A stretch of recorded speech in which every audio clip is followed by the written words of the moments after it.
তারা বারবার ট্রাম্পকে বলতেছে হিট করো মানে সে ট্রাম্পের ঘাড়ে। এবং আজকে কিন্তু বলেই দিয়েছে সকালবেলা যে যদি তোমরা হিট না করো আমরা হিট করবো। আমাদের দেশে হয়তো দেখা গেছে হিন্দুদের মধ্যে দুই ভাইয়ের মধ্যে জমি নিয়ে সংঘাত হয়েছে, হ্যাঁ, ওইটাকে তাদের মিডিয়া করে কি ওদের গদি মিডিয়া বলি আমরা, উল্টাপাল্টা যা কিছু যে বাংলাদেশে হিন্দু নির্যাতন হচ্ছে, অথচ এগুলা পুরো ফেক। মুসলমানদের শত শত আবাসস্থল ভেঙে দেওয়া হচ্ছে, মসজিদ ভেঙে দেওয়া হচ্ছে, মাজার ভেঙে দেওয়া হচ্ছে। আমি নিজে ভারতে একবার সফরে গিয়ে দেখেছি যে মুসলমানদের কবরস্থানের উপর দিয়ে রাস্তা উঠাই দিছে, মসজিদ ভেঙে ফেলছে, আমি নিজে প্রত্যক্ষদর্শী। তা কিন্তু হাসিনা ঠিকই নিয়ে আশ্রয় দিছে, নিরাপত্তা দিছে, এবং তার দলেরও হাজার হাজার নেতা কর্মীকে আশ্রয় দিচ্ছে। তাইলে আপনি আমার বন্ধু হন কি করে? আমি তো দেখতেছি একদম সরাসরি যে আপনি আমার শত্রুকে আশ্রয় দিচ্ছেন। রাস্তাঘাটে ভারতীয় মুসলমানদের কি মাইরা বলতেছে বাংলাদেশি মুসলমান। তো সেই অবস্থায় বাংলাদেশের একটা টিম কি করে ভারতে যাবে? নিরাপত্তা কোথায়? কোনো নিরাপত্তা নাই। সুপ্রিয় দর্শক, বিশ্ব সংযোগে আপনাদের স্বাগতম। কেমন আছেন আপনারা? নিশ্চয়ই ভালো, আমরাও ভালো আছি। আপনাদের সঙ্গে বরাবরের মতো রয়েছে আমি কাজল হায়দার, আর আমার সঙ্গে রয়েছেন আজকে সিনিয়র সাংবাদিক আহমদ আতিক।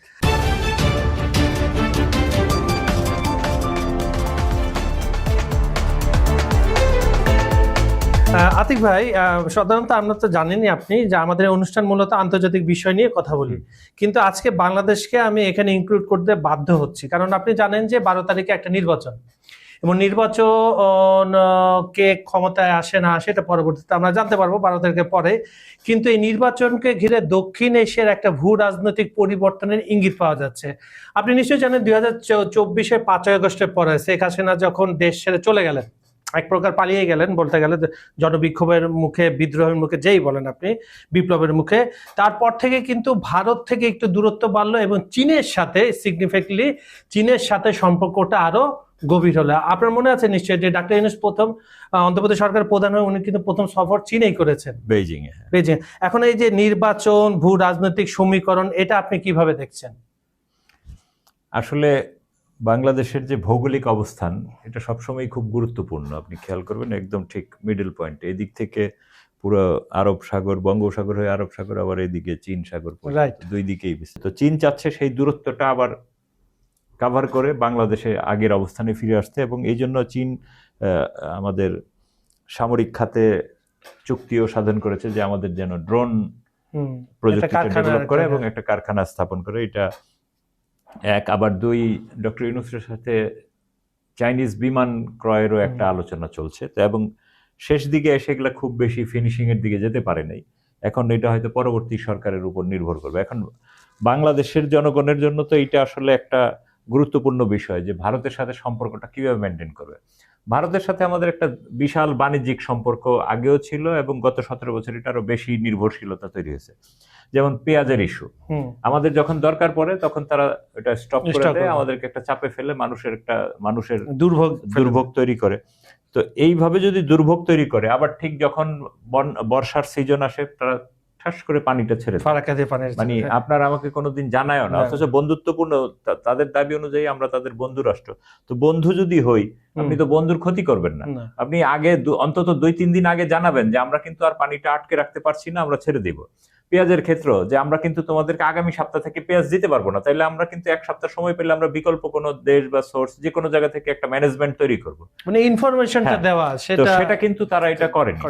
এবং তাদের দেশে দেখেন, আমাদের দেশে হয়তো দেখা গেছে হিন্দুদের মধ্যে দুই ভাইয়ের মধ্যে জমি নিয়ে সংঘাত হয়েছে, হ্যাঁ, ওইটাকে তাদের মিডিয়া করে কি ওদের গদি মিডিয়া বলি আমরা, উল্টাপাল্টা যা কিছু যে বাংলাদেশে হিন্দু নির্যাতন হচ্ছে, অথচ এগুলা পুরো ফেক। অথচ ভারতে দেখেন মুসলমানদের শত শত আবাসস্থল ভেঙে দেওয়া হচ্ছে, মসজিদ ভেঙে দেওয়া হচ্ছে, মাজার ভেঙে দেওয়া হচ্ছে। আমি নিজে ভারতে একবার সফরে গিয়ে দেখেছি যে মুসলমানদের কবরস্থানের উপর দিয়ে রাস্তা উঠাই দিছে, মসজিদ ভেঙে ফেলছে, আমি নিজে প্রত্যক্ষদর্শী। তো তখন কিন্তু আমরা কিন্তু কখনো ভারতকে এইসব বিষয় নিয়ে প্রশ্ন তুলি না, অথচ তারা কিন্তু সুযোগ পেলেই আপনাকে আমাকে একটা পিন দিতে থাকবে। তো এইটা তো আর বন্ধুত্বের নমুনা হইতে পারে না, এবং তারা এটা থেকে বের হয়ে আসারও চেষ্টা করেন। এবং আপনি খেয়াল করবেন যে যেই ভারতের সাথে আমাদের এখন শেখ হাসিনাকে নিয়েই তো প্রবলেম। আপনি দেখেন ইরানের প্রেসিডেন্ট রেজা শাহকে বলা হয়তো মার্কিনপন্থী, কিন্তু যখন ইমাম খোমেনি বিপ্লব করলো তখন কিন্তু রেজা শাহকে মার্কিনীরা আশ্রয় দিল না, তাকে যেতে হলো মিশরে। তো যেই হাসিনাকে আমরা বলি ভারতপন্থী, তাকে কিন্তু হাসিনা ঠিকই নিয়ে আশ্রয় দিছে, নিরাপত্তা দিছে, এবং তার দলেরও হাজার হাজার নেতা কর্মীকে আশ্রয় দিচ্ছে। তাইলে আপনি আমার বন্ধু হন কি করে? আমি তো দেখতেছি একদম সরাসরি যে আপনি আমার শত্রুকে আশ্রয় দিচ্ছেন। তার মানে ওরা নির্দিষ্ট একটি দলের প্রতি, হ্যাঁ, তারা একটি নির্দিষ্ট দলের অনুসারী, এবং তারপরে আবার এই যে দেখেন ভারতীয় উপমহাদেশে বা ব্রিটিশ কলোনিগুলোতে ক্রিকেট একটা জনপ্রিয় খেলা। রাইট। হ্যাঁ, তো এই ক্রিকেট খেলাটাও তো আসলে বিশ্বব্যাপী যত খেলাধুলা হয়, বিশ্বকাপ, ফুটবল, ক্রিকেট, আসলে সবগুলোর পেছনে রাজনীতি থাকে। তো ক্রিকেটে আমরা এটা বলতাম, কিন্তু এইবার প্রত্যক্ষদর্শী আমরা নিজেরাই বাংলাদেশিরা, যে আমাদের প্লেয়ারকে তাদের আইপিএল এ খেলতে দেবে না। তারপরে রাস্তাঘাটে ভারতীয় মুসলমানদের কি মাইরা বলতেছে বাংলাদেশি মুসলমান। তো সেই অবস্থায় বাংলাদেশের একটা টিম কি করে ভারতে যাবে? নিরাপত্তা কোথায়? কোনো নিরাপত্তা নাই। হ্যাঁ, তো তারা যে কোনো সময় আমাদের সাপোর্টারদের উপর, আমাদের ক্রিকেট টিমের উপর আক্রমণ করতে পারে। আমি মনে করি অন্তত অন্তর্বর্তী সরকারের যতগুলো সিদ্ধান্ত, অন্য বিষয়ে অনেকের দ্বিমত থাকতে পারে, কিন্তু ক্রিকেটের এটা তারা একটা সঠিক সিদ্ধান্ত নিয়েছে, এটা সঠিক বলে। তারপরে আবার আপনি আরেকটা জিনিস খেয়াল করেন, বাংলাদেশে খালেদা জিয়ার অবস্থানটা বাংলাদেশে এমন চলে গেছে, উনি ধর্ম নির্বিশেষে সবারই নেত্রী, বিএনপি, জামাত, জাতীয় পার্টি, সবার।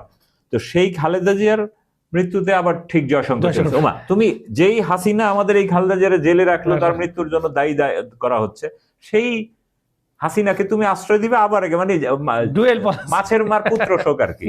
হ্যাঁ, এরকম। আর আরেকটা বিষয় এখন আমাদের সামনে, এই যে ডক্টর ইউনূস সরকার ক্ষমতায় আসার জন্য অনেকে বলতেছে যে পাকিস্তানের সাথে আমাদের বুঝি খুব বেশি বাড়াবাড়ি আছে। আসলে ব্যাপারটা এরকমই না। শেখ হাসিনা আসার পরেই পাকিস্তানের সাথে একদম এমবেসিটা ছিল, আর কিচ্ছু না। ওই এমবেসির লোকে ওখানে কেউ ঢুকলেও তার বিরুদ্ধে 20টা গোয়েন্দা সংস্থা লেগে থাকতো। হ্যাঁ, তারপরে তারা কোথায় যায়, এই একটা অসামঞ্জস্য ছিল। সেই জায়গাটা ওনারা, যেহেতু বাংলাদেশের পররাষ্ট্র নীতিতে আমরা কারোর সাথে ওইভাবে শত্রুতা পোষণ করি না, ওইটা ওনারা স্বাভাবিক করার চেষ্টা করছেন, এবং বিমানের সাথে করাচির ফ্লাইট চালু হয়েছে, এটা একটা স্বাভাবিক উদ্যোগ। এটাকে আমরা অস্বাভাবিক, মানে বেশি ধরম কিছু দেখছেন না আপনি। হ্যাঁ, আর এখন তো ধরেন নির্বাচন, তো বাংলাদেশে ধরেন স্বাভাবিকভাবেই সবচেয়ে বড় দল আওয়ামী লীগের পরে বিএনপি। তো মানুষ সাধারণত মনে করতেছে যে বিএনপি ক্ষমতায় আসবে, যেটা আওয়ামী লীগ দৃশ্যপটে নেই। কিন্তু আবার 17 বছরের যে একটা ক্যালকুলেশন, এবং বিগত যে ইউনিভার্সিটি গুলার 5টা ইউনিভার্সিটিতে যে বিরোধী ছাত্র শিবির পন্থী ছাত্ররা জয়লাভ করছে, এইটাও কিন্তু আবার একটা জনমনে একটা প্রশ্ন। এবং আমি দেখি যে রাস্তাঘাটে হাঁটা কথা বলতে নিলে সামনের লোক রেসপন্স করে যে না, এদেরকে দেখছি, এবার নতুন কিছু দেখি। তো এগুলা নানান ধরনের ফ্যাক্টর। আবার এইবারের নির্বাচনে মূল ফ্যাক্টর হবে 2টা জায়গায়, একটা হলো নারী ভোট আর একটা তরুণ ভোট। আবার একই সাথে প্রায় 5 কোটির কাছাকাছি নতুন ভোটার। হ্যাঁ, তো এইসব ব্যাপারে তো আসলে আমাদের খুব বেশি আইডিয়াও নেই, যেহেতু গত 17 বছরে আমরা ওই ধরনের নির্বাচন আমরা দেখিনি। তো যার ফলে এইবারের নির্বাচনে কে ক্ষমতায় আসতেছে এটা বলা মুশকিল। তবে এটা নিশ্চিত বলা যায় যে প্রধানমন্ত্রী হবেন একজন পুরুষ, 36 বছর, মানে 3 যুগ পরে, এবং সেটা মিস্টার রহমানই হইতে পারে। 2 দলের প্রধানের নামই মিস্টার রহমান। আচ্ছা, যদি আমি হাইপোথেটিক্যাল যদি ভেবে থাকি যে বিএনপি ক্ষমতায় আসলো, আমি এটা নির্বাচনের পরে কনফার্ম, তখন ভারতের সাথে নীতিটা কেমন হবে? আসলে এই সরকার আমরা দেখেছি নতজানু নীতিতে তারা চলেনি। না, এই সরকারকে আমরা যতটা বলছি নতজানু চলেনি, বাস্তবতা কিন্তু তাই না। এগুলা তো আছেই, এবং ডক্টর ইউনূস এসে এখন শেষ মুহূর্তে আইসা এই যে লাস্ট কয়েকদিনের মধ্যে এই আদানির চুক্তি রিভিউ করতে হবে, এই সেই, তো এটা কি ফাইজলামি না এক ধরনের? সেটা কিন্তু ওই যে আপনি যেটা বললেন যে ভারতের সাথে সম্পর্ক কি হবে, যদি বিএনপি ক্ষমতায় আসে। তারেক রহমান সেই দিন এক সাক্ষাৎকারে কিন্তু বলে দিয়েছে যে আসলে আগের যে শেখ হাসিনার যে নীতি ছিল, আমাদের যে বাংলাদেশের নীতি, যে সবার সাথে বন্ধুত্ব, কারোর সাথে বৈরিতা নয়, এইটা তো একটা ভেগ পররাষ্ট্র, সেটা হইতে পারে না। তো তারেক রহমান সেটা বলছে। ওনাকেও ঠিক একইভাবে কোন একটা বিদেশি সংবাদ মাধ্যম প্রশ্ন করছিল যে আপনি ভারতের সাথে সম্পর্ক, তো উনি ভারত চীন এইটা উল্লেখ না করে বলছে আমাদের যাদের সাথে প্রয়োজন, আমাদের প্রয়োজন অনুযায়ী ওই দেশটির সাথে সম্পর্ক আমরা বেশি করব না কম করব সেটা নির্ভর করে, মানে নিজের স্বার্থ, দেশের স্বার্থ অনুযায়ী এটা করবে। এবং জামাতের পক্ষ থেকেও একই ধরনের কথাবার্তা বলা হয়েছে, যদিও 2 দলকেই আমরা দেখি যে মাঝে মাঝে মানে ব্লগাররা বা আলোচকরা সমালোচনা করে তারা বুঝি ভারতের পক্ষে চলে গেছে। আসলে আপনার প্রতিবেশী তো চেঞ্জ করা যায় না। ভারতকে আমরা যেমন সমালোচনা করি, আবার এইটাও তো একটা দিক, তারা তো আমরা ইচ্ছা করলেই ভারতকে আমাদের পাশ থেকে সরাই দেবো। তো তার সাথে কিন্তু আমার সব ধরনের ব্যবসায়িক সম্পর্ক এবং অন্যান্য স্বাভাবিক যে সম্পর্ক, প্রতিবেশী সুলভ সম্পর্ক, এগুলো আমরা বজায় রাখবো। কিন্তু সে যদি আমাদের উপর দাদাগিরি করতে আসে, গত 17 বছর যেটা করছে, এটাকে অবশ্যই আমাদের প্রতিরোধ করতে হবে। এবং এইটাই হলো আমাদের স্বাতন্ত্রিক চেতনা, মানে সমতার ভিত্তিতে পারস্পরিক একটা সমঝোতা। এটা শুধু দিয়েই যাব, 17 বছর আমরা দেখেছি শুধু দিয়েই গেছি। আপনি পোর্ট বলেন, ট্রান্সপোর্ট বলেন, যা বলেন দিয়ে গেছে। আচ্ছা, আমরা একটা আপনার কাছে অল্প করে আজকে শুনবো, শুনে তারপর অনুষ্ঠান আজকে বিদায় নেবো। সেটা হচ্ছে ইরানের আপনি ব্যাপারটা ভালো করে জানেন, আপনি ফলো করেন, আগের অনুষ্ঠানগুলো বলেছেন যে ইরান কিন্তু এখনো অনড়। আপনার আরাগাচি যে ইন্টারভিউটা আমি দেখতেছিলাম আপনার বিবিসির সাথে, যেটা আহ, আহ, খুবই উনি কিন্তু নতজানু হয়ে কথা বলেননি, উনি খুব কাট টু কাট কথা বলেছেন যে এটা আমাদের অধিকার, পারমাণবিকে এটা আমরা চালিয়ে যাব, কোন পর্যায়ে রয়েছে। এবং সর্বশেষ আপনাকে একটা তথ্য দিই যে ন্যাটো কিন্তু ওই বহরে যোগ দিয়েছে আপনার ফ্লিটের সাথে। তো এই পুরো পরিস্থিতিটা অনেকে বলছে যে 24 ঘন্টা বা 72 ঘন্টা ওখানে আলোচনা হতে পারে, এখানে আক্রমণ শুরু হয়ে যেতে পারে। এটা একটু সংক্ষেপে যদি আপনি একটু বলতেন। আসলে গতকাল আমিও ইরান এমবাসির রেগুলেশন বিপ্লব দিবসের প্রোগ্রামে গিয়েছিলাম, তো এখানে আমরা একটা অদ্ভুত জিনিস দেখলাম, কোনো পশ্চিমা কূটনীতিক তাদের প্রোগ্রামে আসেনি, সব এশিয়ান আফ্রিকান সব কূটনীতিক এসেছে। তো এটা খুব মজার ব্যাপার যে তারা এইখানেও এড়িয়ে চলছে, এটা কিন্তু কূটনৈতিক নর্মসে পড়ে না। ইরানের বিষয়ে শিয়া মাযহাবের একটা বিষয় আছে, ওইখানে ওদের যে বেলায়েতে ফকি বলে বা ইমাম আয়াতুল্লাহ খামেনি, শিয়া ওয়ার্ল্ডে কিন্তু একজনই লিডার, সারা পৃথিবীর যত ধরনের শিয়া আছে তাদের কমান্ডার উনি, কিন্তু সুন্নি ওয়ার্ল্ডে কিন্তু বাংলাদেশেই 100 জন লিডার। তো ওনাদের ফতোয়া অনুযায়ী ওদের বলা হয়েছে যে এই পরমাণু বোমা তৈরি করা হারাম। তো এটা যেহেতু তারা বলেছে এটা নিশ্চিত হারাম, তো তারা এই ধরনের বোমা তৈরি করবে না, কিন্তু চাইলেই তৈরি করতে পারবে। যে আমরা বলতেছি 60% তারা ইউরেনিয়াম করেছে, কিন্তু আমি কিন্তু আমার নিজস্ব সোর্সে ওদের ওইখান থেকে আলোচনা করলো যে আসলে এটা ভিতরে হয়তো 90% ক্রস করে ফেলছে, অলরেডি করে ফেলেছে। তো কিন্তু তারা বোমা তৈরি করবে না, তারা এটাকে চিকিৎসা প্রকৌশল অন্যান্য যত কিন্তু তারা একটা ভিন্ন ধরনের ওই যে হাইড্রোজেন বোমা বা কি ধরনের ওগুলো তৈরি করতে পারবে, বা ওগুলো হয়তো তৈরি করেছো আমরা জানি না। এবং একই সাথে যে আরাকচি সহ তাদের বিমান বাহিনী প্রধান গতকাল কিন্তু সাক্ষাৎকারে বলে তাদের একটা তাদের লোকদের যে আমরা কিন্তু গত 12 দিনের যে ওই দেশটির সাথে যুদ্ধের অভিজ্ঞতায় আমরা কিন্তু এমন কিছু করব যেটা তারা চিন্তাও করতে পারবে না। তার মানে তাদের কিন্তু দেখা গেছে যে তারা চীন বা রাশিয়া থেকে হয়তো টেকনোলজি, তারা এতদিন ড্রোনের উপর শুধু নির্ভর করতে, এখন তারা হয়তো বিমান প্রযুক্তিও আয়ত্ত নিয়ে নিয়েছে, নতুন নতুন বিমান, এবং এগুলো দিয়ে তারা আক্রমণ করবে। এবং আপনি একটা খেয়াল করবেন যে ইরানিরাও কিন্তু ডিপ্লোম্যাটিক্যালি অনেক খুব শার্প। আমি তাদের একজনের সাথে কথা বলতেছিলাম, তখন তারা বলতেছে যে এই যে আমেরিকাকে আমরা আইনে আলোচনার টোপের মধ্যে রাখছে, এই যে মার্কিন যে যুদ্ধ মেশিন গুলো এদিকে চারদিকে আসছে, এদের প্রতিদিনের অবস্থানের খরচ প্রায় 15 থেকে 20 মিলিয়ন ডলার। তো প্রতিদিন আমেরিকারকে আলোচনার মাধ্যমে এখানে রেখে এদিকে যে 20 মিলিয়ন ডলার করে তাদের ক্ষতি হচ্ছে, এটাও কিন্তু একটা যুদ্ধের কৌশল।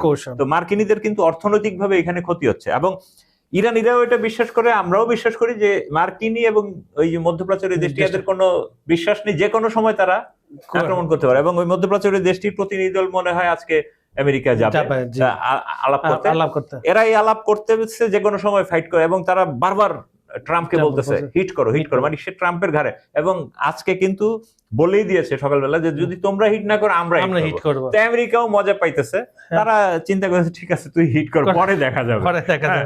এবং এইবার হিট করলে তারা যে খুব ভালো কিছু করতে পারবে, কারণ আগের বেলায় ওই যে 12 দিনের পরে তারা হাতে পায়ে ধরে যুদ্ধ বিরতি যে আর 1-2 দিন হইলেই তাদের সর্বনাশ হয়ে, আর এমনিতে তাদের সবকিছু শেষ হয়ে গেছিল প্রায়। এবং ওই যে অস্ত্র, ওই যে আপনার ড্রোন এবং মিসাইল ঠেকানোর যে কাউন্টার মিসাইল, ওটা কাজ করেনি এবং তাদের সংখ্যাও সীমিত হয়ে গেছিল, যার ফলে তারা বাধ্য হয়েছে তখন যুদ্ধবিরতিতে আসতে। তার হুমকির মধ্যে সুপ্রিয় দর্শক, আমরা এই যুদ্ধটা চাই না, হুমকি থাকুক, কিন্তু আলোচনার টেবিলে যেন এটা সলিউশনটা না। তবে আরেকটা বিষয়, এই যুদ্ধ লাগলে আমরা সবাই যে ভাবতেছে, এতে কিন্তু বাংলাদেশের মতো ছোট ছোট দেশও সবাই এফেক্টেড হবে, কারণ মার্কিন অর্থনীতির সাথে কিন্তু পৃথিবীর সব অর্থনীতি কানেক্টেড। তেলের দাম কোথায় পারবে? তেলের দাম তো যাবেই, মানে মার্কিন যুক্তরাষ্ট্রের সাথে যে সব এক্সপোর্ট ইম্পোর্ট আছে এটা সব দেশের সাথে যুক্ত, এবং ট্রাম্প আপনি দেখেন সবার সাথে কিন্তু এই যে বাইন্ডিং দিয়েছে এত পার্সেন্ট, তো যার ফলে সবাই বাধ্য হচ্ছে। তো এই বাধ্যর মধ্যে কিন্তু আরো বেশি ক্ষতি হবে, যেটা আমরা চাচ্ছি না। তো আমরা এই যুদ্ধটা কখনো চাচ্ছি না, আমরা এই যুদ্ধ হবে যাকে না হলে ভালো। তা আমরা চাচ্ছি যে মাস্কাট এরপরে যে বৈঠক হবে আরেকটা স্থান এখনো নির্বাচিত হয়নি, তো ওখানে যেন শান্তির একটা বার্তাটা আসুক।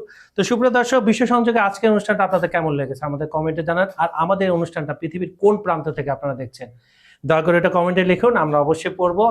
আরেকটি বিষয়, আমাদের এখানে যদি আন্তর্জাতিক বিষয়ে কোনো ইস্যু নিয়ে আপনারা জানতে চান অবশ্যই লিখবেন, আমরা চেষ্টা করব তথ্যবহুল আলোচনা করার জন্য। তো আপনারা ভালো থাকেন, সুস্থ থাকেন। আজ এখানে বিদায় নিচ্ছি, আগামীকাল হয়তো অন্য কোনো গেস্ট বা আতিফ ভাই থাকবে আমার সাথে। সুস্থ থাকবেন, ধন্যবাদ সবাইকে।